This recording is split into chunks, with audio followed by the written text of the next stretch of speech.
La fascia plantar es una estructura fibrosa, resistente, que tiene una parte superficial y otra profunda y se dirige desde la zona del calcáneo hasta la base de las falanges de los dedos. Cuando movemos los dedos de los pies, la fascia se estira y se tensa y nos sirve de amortiguación cuando realizamos saltos, y esto nos sirve también como un elemento de estabilización del pie.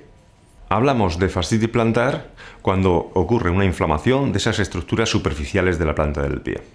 Estas pueden ocurrir por tracciones repetitivas y pueden acompañarse o no de una exóstosis, una pequeña prominencia en la zona del calcáneo que denominamos espolón calcáneo. Posiblemente sea la causa más frecuente de dolor en el talón y en la planta del pie en el deportista. La gran incidencia se produce en los saltadores y en los corredores y no hay una gran diferencia de incidencia entre sexos.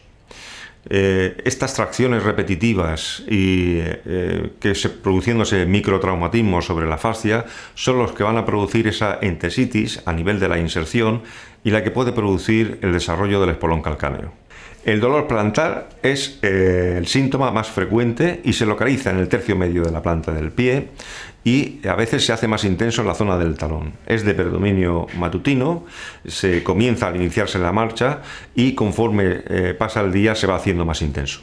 En cuanto al tratamiento, tenemos el conservador, que consiste en antiinflamatorios de uso tópico o por vía oral, el trabajo del fisioterapeuta, que es fundamental, ejercicios de estiramiento, y si todo esto falla, pues nos queda el tratamiento quirúrgico, que consistiría en hacer pequeñas incisiones en la fascia para liberar la tensión o en eliminar el espolón calcáneo.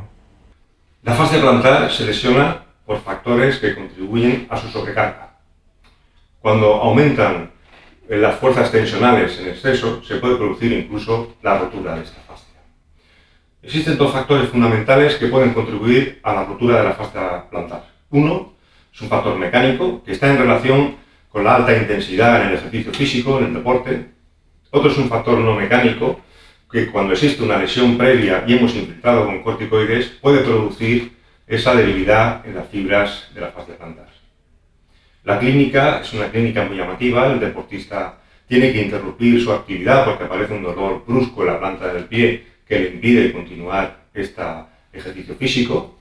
Puede aparecer pequeños focos de equimosis o pequeños hematomas en la planta del pie, sobre todo cuando se rompen las fibras de la fascia que son más distales.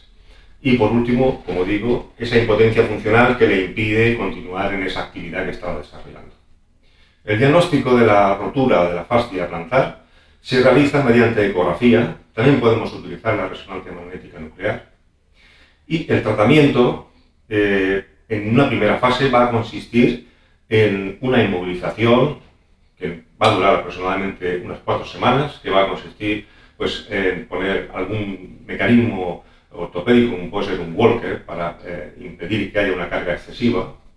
Y en la segunda fase, el tratamiento fundamental es la fisioterapia y además tratamiento ortopédico que corrija aquellos mecanismos que van a producir o que son inductores de que contribuyan a incrementar el riesgo de lesión.